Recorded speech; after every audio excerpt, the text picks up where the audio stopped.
కర్నూలు పర్యటనకు వచ్చిన ప్రధాని నరేంద్ర మోదీ శ్రీశైలం క్షేత్రాన్ని దర్శించుకున్నారు. అర్చకులు, ఆలయ అధికారులు ఆయనకు లాంఛనంగా స్వాగతం పలికారు. బ్రహ్మరంభ మల్లికార్జున స్వామి వారికి మోదీ పూజలు చేశారు. మల్లికార్జున స్వామికి పంచామృతాలలో రుద్రాభిషేకం, బ్రహ్మరాంబిదేవికి ఖడ్గమాల, కుంకుమార్చన పూజలు చేశారు. పూజల అనంతరం శివాజీ స్ఫూర్తి కేంద్రాన్ని సందర్శించారు. ఇక్కడి శివాజీ దర్బార్ హాల్, ధ్యాన మందిరాలను తిలకించారు. ప్రధానితో పాటు AP CM Chandrababu, deputy CM Pawan Kalyan Srisailam చేరుకున్నారు. స్వామి అమ్మవార్లను దర్శించుకున్నారు. నమామి భగవత్పాద శంకరం లోకశంకరం.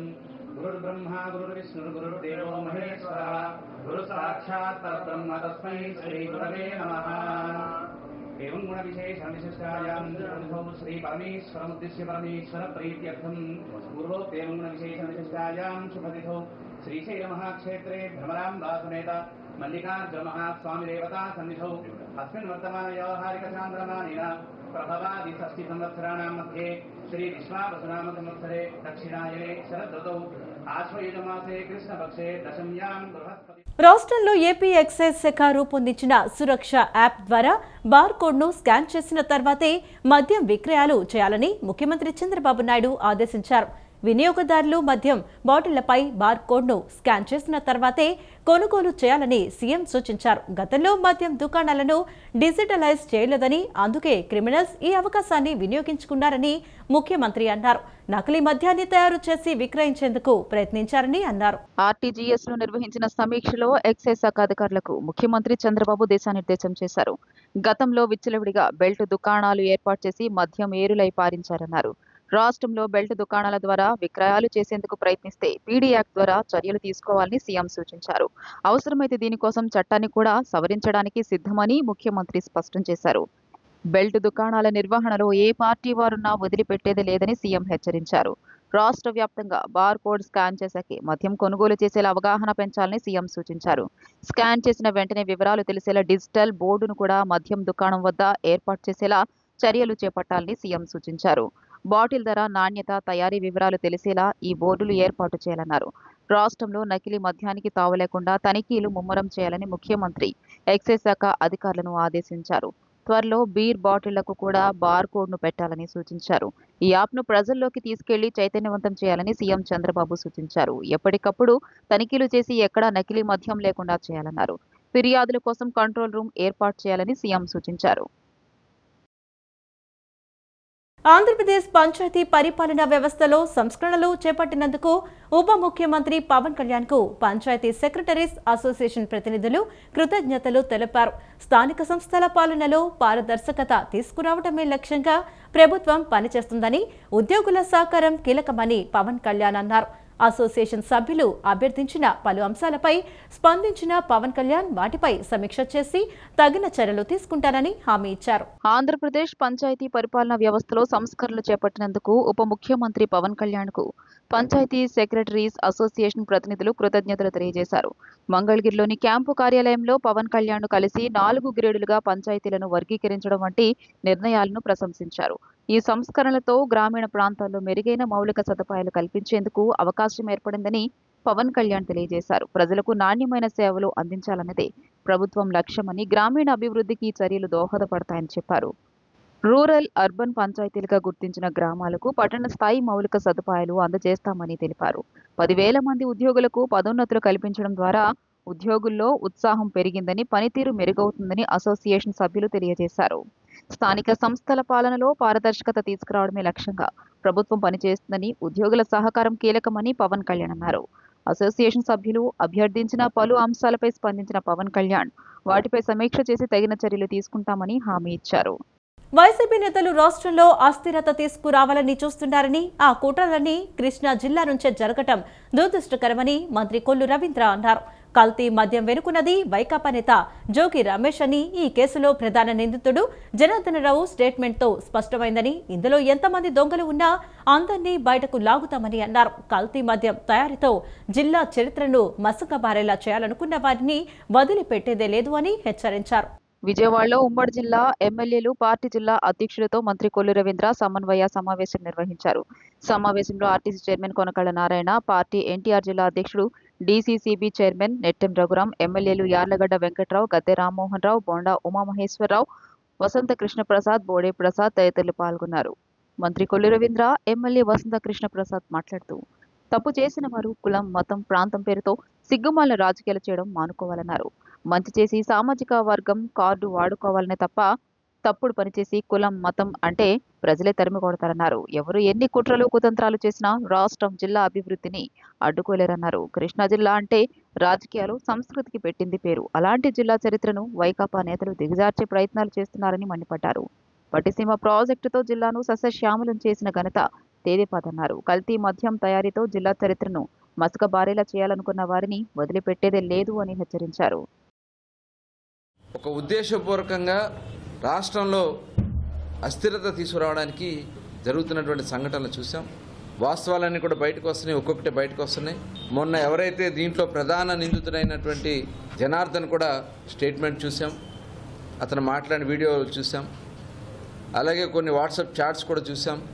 డెఫినెట్గా వీటన్నిటి మీద కూడా విచారణ జరుగుతూ ఉంది. అలాగే ఇవాళ ఎక్కడా కూడా బెల్ట్ షాపులు ఉండకుండా ఉండడానికి కావాల్సినటువంటి అన్ని చర్యలు కూడా తీసుకుంటున్నాం.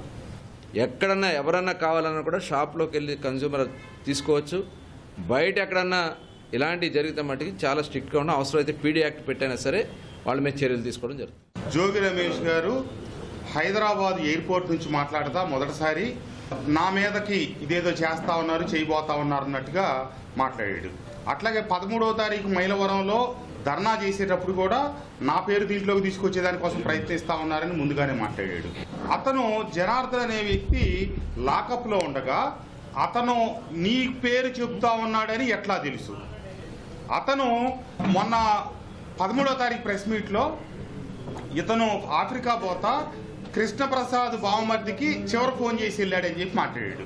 కానీ వాస్తవంలో తేలిందేంటి, 23వ తారీఖు సాయంత్రం 8:30 జోగి రమేష్ ఇంటికి అద్దేపల్లి జనార్దన్ రావు వెళ్ళి గదిలో ఉన్న మిగతా వాళ్ళందరినీ బయటికి పంపించి కేవలం ఇద్దరే 2 గంట సేపు మాట్లాడుకున్నారు. తర్వాత అతను బయలుదేరి బయటికి వెళ్ళాడు. తెల్లారి పొద్దున బయలుదేరి ఆఫ్రికా వెళ్ళాడు. నిన్న ఏదో వాట్సాప్ ఇదని కూడా ఫుటేజ్ అని కూడా కొన్ని బయటకు వచ్చినాయి. అది ఎంతవరకు నిజమో ఏంటో నాకైతే పూర్తి సమాచారం లేదు. కానీ 23వ తారీఖు నువ్వు పిలిచి మాట్లాడి నీకు అన్ని విషయాలు తెలిసి కావాలని చెప్పి అక్కడ తమ్మడపల్లిలో చేయించి తర్వాత ఇబ్రహీంపట్నంలో డిపార్ట్మెంట్ వచ్చి చేసే క్రమంలోనే తను కూడా అక్కడికి వెళ్ళి, ఎందుకంటే అవన్నీ తనకు తెలుసు కాబట్టి డిపార్ట్మెంట్కి సమాచారం ఇచ్చింది కూడా అటు తంబళపల్లిది కావచ్చు, ఇక్కడది కావచ్చు, రెండు జోగి రమేషే.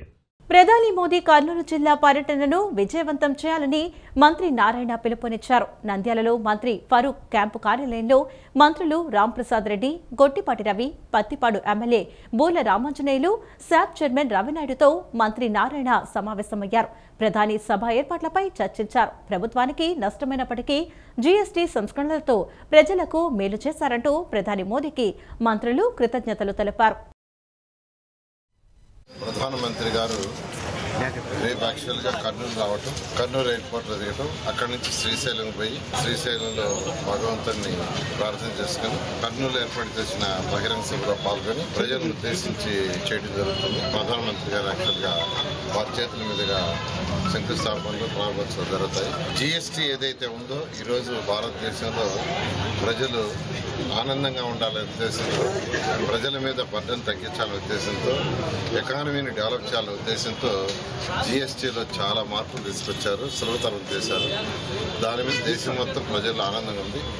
ఈ సందర్భంగా యాక్చువల్గా ఈ యొక్క బహిరంగ సభను ఏర్పాటు చేయడం జరిగింది. నిజంగానే ప్రధానమంత్రి గారికి రాష్ట్ర ప్రజల తరఫున ధన్యవాదాలు తెలిపే యొక్క కార్యక్రమంలో ఈ యొక్క సభను ఏర్పాటు చేశాము.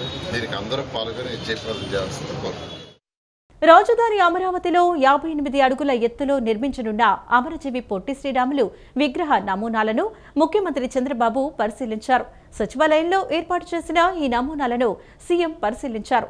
రాజధాని ప్రాంతంలోని శేఖమూరులో ప్రభుత్వం కేటాయించిన 6.8 ఎకరాల్లో అమరజీవి పొట్టి శ్రీరాములు మెమోరియల్ ట్రస్ట్ పొట్టి శ్రీరాములు స్మృతి వనాన్ని ఏర్పాటు చేస్తోంది. ఈ స్మృతి వనానికి గత నెల 3వ తేదీన మంత్రి నారా లోకేష్ శంకుస్థాపన చేశారు. వచ్చే ఏడాది మార్చి 16న పొట్టి శ్రీరాములు 125వ జయంతి నాటికి ఈ స్మృతి వనంలో 58 అడుగుల విగ్రహాన్ని ప్రారంభించాలని ప్రభుత్వం నిర్ణయించింది. ఈ నేపథ్యంలో విగ్రహ డిజైన్లను ముఖ్యమంత్రి చంద్రబాబు పరిశీలించారు. ఈ సందర్భంగా విగ్రహానికి స్టాచ్యూ ఆఫ్ సాక్రిఫైస్ గా నామకరణం చేశారు. ఈ కార్యక్రమంలో ఆర్యవైశ్య కార్పొరేషన్ చైర్మన్ మరియు Amarajeevi Potti Sriramulu memorial trust managing trustee Doondi Rakesh తదితరులు పాల్గొన్నారు. కృత్రిమ మేధ సాయంతో నకిలీ వీడియోలు రూపొందించి వాటిని సామాజిక మాధ్యమాల్లో పోస్టు చేస్తూ వివాదాలు, ఘర్షణలు సృష్టించాలనుకునే వారిపై కఠిన చర్యలు తప్పవని డీజీపీ హరీష్ కుమార్ గుప్తా హెచ్చరించారు. సాంకేతిక ఆధారాలతో అలాంటి వారందరినీ గుర్తిస్తున్నామని, అరెస్టు చేసి శిక్షలు పడేలా చూస్తామని పేర్కొన్నారు. రాష్ట్రంలో శాంతి భద్రతలకు విఘాతం కలిగించేలా సామాజిక మాధ్యమాల్లో అసత్య ప్రచారాలు చేస్తున్న కొందరిని ఇప్పటికే గుర్తించామన్నారు. సామాజిక మాధ్యమాలపై నిరంతర నిఘా ఉందన్నారు. కృత్రిమ మేధా సాయంతో నకిలీ వీడియోలు రూపొందించి వాటిని సామాజిక మాధ్యమాల్లో పోస్ట్ చేస్తూ వివాదాలు, ఘర్షణలు సృష్టించాలనుకునే వారిపై కఠిన చర్యలు తప్పవని డీజీపీ హరీష్ కుమార్ గుప్తా హెచ్చరించారు. ప్రముఖ సాఫ్ట్వేర్ ప్రైవేట్ సంస్థల్లో ఉద్యోగులుగా ఉన్న కొందరు జాతి, కులం, మతం, ప్రాంతం, భాష, వర్గ ప్రాతిపదికగా విభేదాలు సృష్టించేలా పోస్టులు పెడుతున్నారని, అలాంటి వారిపై BNS 352(2)(3) సెక్షన్ల కింద కేసు నమోదు చేయడమే కాక ఆయా కంపెనీలకు ఆ సమాచారం ఇచ్చి ఉద్యోగాల నుంచి తొలగించేలా చర్యలు చేపడతామని తెలియజేశారు. వ్యక్తులు, వ్యవస్థల ప్రతిష్టకు భంగం కలిగించేలా దురుద్దేశాలు ఆపాదిస్తూ అసత్యాలు ప్రచారం చేస్తూ ప్రజలను తప్పుదోవ పట్టించేలా అనుచిత, విద్వేషపూరిత పోస్టులు పెడితే కఠిన చర్యలు తప్పవు. రాష్ట్రంలో శాంతి భద్రతలకు విఘాతం కలిగించేలా సామాజిక మాధ్యమాల్లో అసత్య ప్రచారాలు చేస్తున్న కొందరిని ఇప్పటికే గుర్తించామన్నారు. తప్పుడు వార్తలు ప్రచారం చేయడము నేరమేనన్నారు. సామాజిక మాధ్యమ పోస్టుల ద్వారా సమాజంలో ఉద్రిక్తతలు సృష్టించేందుకు యత్నించే వారిపై క్రిమినల్ కేసులు నమోదు చేస్తామని హెచ్చరించారు. ఎంతటి పెద్ద వ్యక్తులైనా చట్టం నుంచి తప్పించుకోలేరన్నారు. ఈ వారం చివరిలోగా ఉపాధి కూలీలందరికీ ఈకేవైసీ పూర్తి చేయాలని ఎన్టీఆర్ జిల్లా కలెక్టర్ డాక్టర్ జి లక్ష్మీసా అధికారులను ఆదేశించారు. నవంబర్ నుంచి ఉపాధి హామీ పనులకు బయోమెట్రిక్ విధానం తప్పనిసరి అని, అందువల్ల ఉపాధి శ్రామికులందరికీ ఈకేవైసీ పూర్తి చేయాలని చెప్పారు. 100% ఈకేవైసీ జరగకుంటే సంబంధిత అధికారులపై చర్యలు తీసుకుంటామన్నారు. టెండర్లతో సంబంధం లేకుండా పశువుల షెడ్లను స్వయంగా నిర్మించుకోవచ్చని, అయితే బిల్లు విలువ 50,000కు మించరాదని చెప్పారు. స్వయంగా నిర్మించుకోలేని వారికి టెండర్ల ద్వారా వెండర్ను ఎంపిక చేయాలని చెప్పారు. MGNREGS IVRS నివేదిక వసతి గృహాలపై DLDOలు, MPDOలు, వసతి గృహాల ప్రత్యేక అధికారులతో కలెక్టర్ లక్ష్మీషా నిన్న దృశ్య మాధ్యమ సమావేశం నిర్వహించారు. ఈ సందర్భంగా జిల్లా కలెక్టర్ డాక్టర్ జి లక్ష్మీషా మాట్లాడుతూ గ్రామ పంచాయతీల్లో చెత్త సేకరణపై ప్రజల నుంచి పూర్తి స్థాయి సంతృప్తి వ్యక్తం కావడం లేదని, దీనికి గల కారణాలను అన్వేషించాలని చెప్పారు. జిల్లాలో ముక్తేశ్వరపురం, సుబ్బయ్యగూడెం, పాతపాడు, రాయనపాడు, పొందుగుల గ్రామ పంచాయతీలు చెత్త సేకరణలో టాప్ 5లో ఉన్నాయని అభినందించారు. మిగిలిన గ్రామాల్లో కూడా చెత్త సేకరణ సక్రమంగా జరగాలని ఆదేశించారు. జిల్లాలోని గ్రామ పంచాయతీల భవనాలన్నింటికీ సౌర విద్యుత్ ఏర్పాటు చేయాలని చెప్పారు. సంక్షేమ వసతి గృహాలను నిరంతరం పర్యవేక్షించాలని ప్రత్యేక అధికారులను ఆదేశించారు. ఆహార నాణ్యత, మంచినీటి సదుపాయం, పారిశుద్ధ్య నిర్వహణ, విద్యార్థుల హాజరు తదితర అంశాలను పరిశీలించాలని, దీనిపై ప్రత్యేక అధికారులు ఆకస్మిక తనిఖీలు చేయాలని చెప్పారు. నీటి నాణ్యత నిర్ధారించడానికి ప్రతి సంక్షేమ వసతి గృహానికి క్లోరిన్ కిట్లను ఇస్తామని తెలియజేశారు. క్లోరిన్ విలువ 0.5 నుంచి 2 ppm మధ్యన ఉండాలని, 0.5 కంటే తక్కువ ఉన్న నీటిని త్రాగడానికి వినియోగించరాదని చెప్పారు. హాస్టల్ వార్డెన్లు నీటి పరీక్షలు క్రమం తప్పకుండా నిర్వహించి ఆ వివరాలను రిజిస్టర్లో నమోదు చేయాలన్నారు. నకిలీ మద్యంపై రాష్ట్ర వ్యాప్తంగా చర్చ సాగుతోందని టీడీపీ నేత బుద్ధా వెంకన్న అన్నారు. జోగి జోగి కలిస్తే బూడిద రాలినట్లు జగన్, జోగి రమేష్ కలిస్తే బూడిద రాలుతుందని తేలిపోయిందని వ్యాఖ్యలు చేశారు. గత 5 ఏళ్లలో జగన్ అవినీతిని, హత్యలు చేసిన వారిని ప్రోత్సహించారని, అదే చంద్రబాబు అయితే వెంటనే వారిపై చర్యలు తీసుకున్నారని అన్నారు. జోగి రమేష్ కీలక పాత్ర ఉందని జనార్దన్ స్వయంగా ప్రకటించారని, తప్పు చేసి దొరికిపోయి కూడా జోగి రమేష్ సిగ్గు లేకుండా వాగుతున్నారని మండిపడ్డారు. విజయవాడ వన్ టౌన్లోని తన నివాసంలో మాజీ ఎమ్మెల్సీ బుద్ధా వెంకన్న విలేకరుల సమావేశం నిర్వహించారు. సమావేశంలో ఆయన మాట్లాడుతూ కల్తీ మద్యంతో సంబంధం లేని చంద్రబాబు ఎందుకు ప్రమాణం చేయాలని ప్రశ్నించారు. జోగి రమేష్, జనార్దన్ స్నేహితులం అని చెప్పలేదా?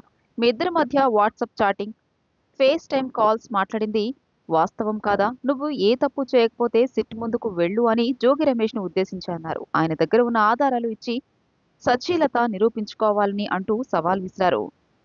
జగన్ అవినీతి గురించి లోకమంతా తెలుసన్నారు. ఆయన మద్యం కుంభకోణం వల్ల 12 మంది జైలుకు వెళ్లారని, ఇప్పుడు నకిలీ మద్యం విషయంలో జోగి రమేష్ అడ్డంగా దొరికిపోయారని అన్నారు. ఇంత జరుగుతున్నా జగన్ నిద్రపోతున్నాడా? జోగి రమేష్ ను ఎందుకు సస్పెండ్ చేయలేదని నిలదీశారు.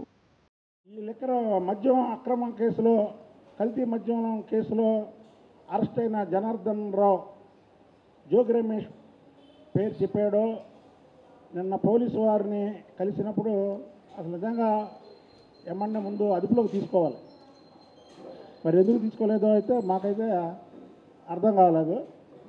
కానీ తప్పకుండా తీసుకుంటాడు. ఆ తీసుకుంటారనే ముందు రెచ్చిపోతున్నాడు. ఏమని నన్ను ఇచ్చేయండి పేరు నానిలాగా, అంటే పేరు నాని మాట్లాడాడు కమన్నా, దమ్ముంటే నన్ను అరెస్ట్ చేయండి, అరెస్ట్ చేస్తాం నిన్ను, పేరు నాని కూడా చెప్తున్నావా, నిన్ను అరెస్ట్ చేస్తారా పోలీసులు, నీకు దమ్ముంటే ఒక మాట చెప్పు, నిజాయితీగా ఒప్పుకో. ఏమంటే బియ్యం దొంగతనం కేసులో నా భార్యకి ఏం సంబంధం లేదు, నా భార్య పేరు పెట్టింది నేనే అని నువ్వు ఒప్పుకో. చికెన్ వ్యాపారంలో అక్రమాలను అరికట్టేందుకు పటిష్ట చర్యలు తీసుకోవడంతో పాటు నూతనంగా లైసెన్సింగ్ విధానాన్ని తీసుకురావాలని రాష్ట్ర మాంసాభివృద్ధి సంస్థ నిర్ణయించింది. ప్రతి చికెన్ దుకాణానికి లైసెన్స్ ఇవ్వాలని, ఏ ఫారం నుంచి కోళ్లు వచ్చాయి, దుకాణదారుడు వాటిని ఎవరికి అమ్మారు అనే అంశాలను ట్రాక్ చేసేలా పగడ్బందీ వ్యవస్థను తీసుకురావాలి అని మాంసాభివృద్ధి సంస్థ బోర్డు నిర్ణయించింది. విజయవాడలోని పశు సంవర్ధక శాఖ డైరెక్టర్ కార్యాలయంలో నిన్న జరిగిన సమావేశంలో సంస్థ చైర్మన్ చంద్ర దండు ప్రకాష్ నాయుడు అధ్యక్షతన నిర్వహించిన సమావేశంలో డైరెక్టర్లు ప్రవీణ, అజ్ముద్దీన్, పశు సంవర్ధక శాఖ సంచాలకులు టి దామోదర్ నాయుడు, సంబంధిత అధికారులు పాల్గొన్నారు. చికెన్ షాపులకు లైసెన్సులు ఇవ్వాలని తీర్మానం చేశారు. వైఎస్ఆర్సీపీ హయాంలో జరిగిన మాంసం మాఫియా అక్రమాలను బయటకు తీసి బాధ్యులపై చర్యలు తీసుకోవాలని నిర్ణయించారు. చికెన్, మటన్ దుకాణాలను క్రమబద్ధీకరించడం, మున్సిపాలిటీల్లో మాంసం దుకాణాలపై ఆకస్మిక దాడులు చేపట్టడం, అక్రమాలపై తక్షణమే చర్యలు తీసుకోవాలని నిర్ణయించారు. గుర్తింపు పొందిన చికెన్ షాపుల నుంచే హోటళ్ల నిర్వాహకులు మాంసం కొనుగోలు చేసుకునేలా ప్రోత్సహించాలన్నారు. స్టెరాయిడ్లు వాడిన కోళ్ల అమ్మకాలను పూర్తిగా నియంత్రించాలని నిర్ణయించారు. చికెన్ దుకాణాల వ్యర్థాలను తీసుకువెళ్లి చేపలకు ఆహారంగా వాడుతున్న మాఫియాను అరికట్టాలని తీర్మానించారు. ప్రజలకు నాణ్యమైన మాంసాన్ని అందుబాటులో ఉంచడంతో పాటు ఆరోగ్యాంధ్రప్రదేశ్ లక్ష్య సాధన దిశగా అడుగులు వేయాలని తీర్మానించారు. P4 వ్యవస్థ కింద మాంసాభివృద్ధి సంస్థ ద్వారా ప్రతి మున్సిపాలిటీలు, పంచాయతీల్లో ఒక్కో మోడల్ దుకాణం చొప్పున ఏర్పాటు చేసేందుకు చర్యలు తీసుకోవాలని నిర్ణయించారు. ఈ వార్తలు ఇంతటితో సమాప్తం. నమస్కారం.